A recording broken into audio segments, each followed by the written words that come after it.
Disclaimer, এই চ্যানেলের কোনো কন্টেন্টের বিরুদ্ধে পাইরেসি করলে কঠোর আইনগত ব্যবস্থা নেওয়া হবে। অনুগ্রহ করে পাইরেসি করবেন না এবং কাউকে পাইরেসি করতে উৎসাহিত করবেন না।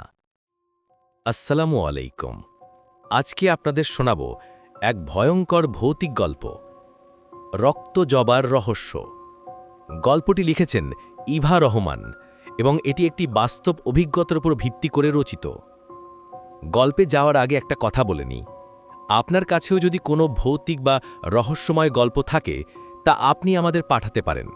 এটি আপনার নিজের অভিজ্ঞতা বা কাছের কারোর শোনা গল্প হতে পারে, তবে অন্য কোনো পডকাস্ট বা ইউটিউবের গল্প কপি করলে চলবে না। গল্প পাঠানোর নিয়ম সহজ, আমাদের ফেসবুক পেজে লিখে পাঠাতে পারেন। পেজের লিংক এবং বিস্তারিত নিয়ম ভিডিও ডিসক্রিপশনে দেওয়া আছে। আপনার গল্প নির্বাচিত হলে আমরা তা ফেসবুক পেজে প্রকাশ করব এবং ইউটিউব চ্যানেলে শোনাব। তাহলে চলুন আর দেরি না করে আজকের ভয়ের গল্প শুনে নিই।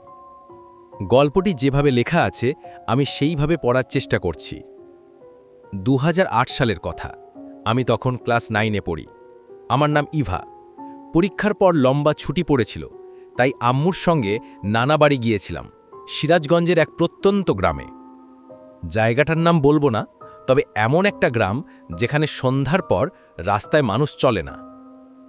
নানাবাড়ি বাড়িটা অনেক পুরনো, প্রায় 80-90 বছরেরও বেশি হবে। পাকা হলেও একপাশে একটা খড়ের গোডাউন ছিল, যেখানে নানার পুরনো কাগজপত্র, কুলা, মাটির হাড়ি এসব থাকত। সেই গোডাউনের পাশেই একটা জং ধরা কল ছিল, যেটা দিয়ে আগেকার দিনে পানি তোলা হতো। এই জায়গাটাকেই সবাই বলতো জবা গাছের পাশে, কারণ পাশে একটা বিশাল জবা গাছ ছিল। তবে এই জবা গাছ নিয়ে ছোটবেলা থেকেই কিছু গুঞ্জন শুনতাম। আমার খালাতো ভাই বোনেরা বলতো সন্ধ্যা হলেই ওই জবা গাছের নিচে নাকি একটা সাদা শাড়ি পরা মেয়েকে দেখা যায়। কেউ কেউ বলতো সে নাকি জবা গাছের ডাল থেকে ডালে লাফায়, আর কারো কারো মতে সে কাঁদে ঠিক কলের পাশে বসে। আমি সবসময় এসব গাল গল্প বলে উড়িয়ে দিতাম। কিন্তু একদিন এমন কিছু দেখলাম যেটা আজও ভুলতে পারি না। ঘটনাটা ঘটে পূর্ণিমার রাতে। বিদ্যুৎ ছিল না, পুরো গ্রাম অন্ধকারে ডুবে আছে। আমি আর আমার খালাতো বোন মৌ রান্নাঘরে গিয়ে হাঁড়িতে ভাত চেক করছিলাম। হঠাৎ দূর থেকে একটা শব্দ শুনতে পেলাম, একটা ধাতব কিছু ঘষার শব্দ, যেন কেউ কলটা ঘোরাচ্ছে। মৌ বলে উঠল, তুই শুনলি? আমি মাথা নাড়লাম। চলো দেখি কে এলো কল ঘোরাতে, বলে আমরা দুজনেই টর্চ নিয়ে বেরোলাম। বাইরে গা ছমছমে ঠান্ডা, চারপাশ নিস্তব্ধ, আমাদের হাঁটার শব্দ ছাড়া আর কিছুই নেই। কলের কাছে যেতে যেতে দেখলাম মাটি ভেজা, যেন সদ্য পানি পড়েছে, কিন্তু আশেপাশে কেউ নেই। আমরা পেছনে ফিরতেই দেখি জবা গাছটা একটু নড়ছে, বাতাস না থাকা সত্ত্বেও ডালপালা দুলছে, আর টুপ করে একটা জবা ফুল নিচে পড়ল। ফুলটা তুলতেই দেখি তার গায়ে রক্তের দাগ। আমি আঁতকে উঠলাম। মৌও চুপচাপ দাঁড়িয়ে আছে, ঠোঁট শুকিয়ে গেছে, ওর মুখে কোনো কথা নেই। আমরা দৌড়ে ঘরে ফিরে এলাম, কিন্তু ওখানেই শেষ নয়। আর এক রাতের ঘটনা। তখন আনুমানিক 2টো। আমি ঘুমাতে পারছিলাম না। ঘুমের মধ্যে হঠাৎ মনে হলো দরজার বাইরে কেউ দাঁড়িয়ে আছে। কাঁচা মেঝেতে আলতো করে পায়ের শব্দ, যেন কেউ হেঁটে যাচ্ছে বারান্দা ঘেঁষে। তারপর কেউ একজন দরজায় টোকা দিল। আমার গলা শুকিয়ে গেছে। আমি উঠে বসলাম। দরজা খোলার মতো সাহস নেই। মৌ পাশেই ঘুমোচ্ছে, আমি ওকে জাগালাম না। চোখ বড় বড় করে দরজার দিকে তাকিয়ে রইলাম। আবার টোকা পড়ল, এবার একটু জোরে। আমি দরজার নিচের ফাঁক দিয়ে বাইরে তাকালাম। প্রথমে কিছু দেখিনি, কিন্তু একটু পরে একটু পায়ের আঙুল দেখতে পেলাম।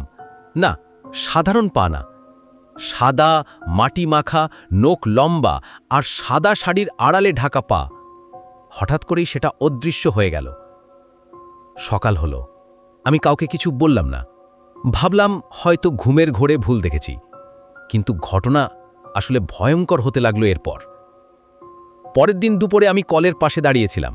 হঠাৎ আমার ছোট মামা এসে বললেন, ওখানে বেশি যাস না, তুই জানিস ওই জবা গাছটা অভিশপ্ত।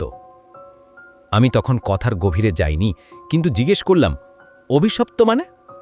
মামা বললেন, এই গাছটার নিচে আজ থেকে প্রায় ৩০ বছর আগে একজন নববধূ বিষ খেয়ে মারা যায়। বরপক্ষ ওকে বিয়ে করে এনে সেদিনই দাবি তোলে ৫ ভরি সোনা লাগবে। মেয়েটার পরিবার গরিব ছিল।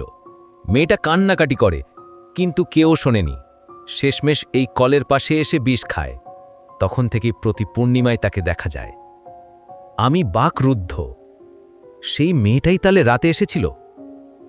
আরেক রাতে আমি ঘরে বসে লেখাপড়া করছিলাম। হঠাৎ দেখি জানালার কাঁচে কিছু একটা ছায়া পড়েছে।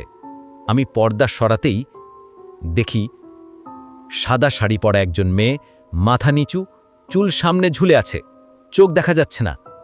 সে দাঁড়িয়ে আছে জবা গাছের পাশে। তার গলা থেকে রক্ত ঝরছে, কিন্তু সে দাঁড়িয়ে শুধু তাকিয়ে আছে আমার দিকে। আমি দৌড়ে গিয়ে দরজা আটকে দিলাম। কান্না পাচ্ছিল, শরীর ঘেমে উঠল। তারপর আবার সেই শব্দ।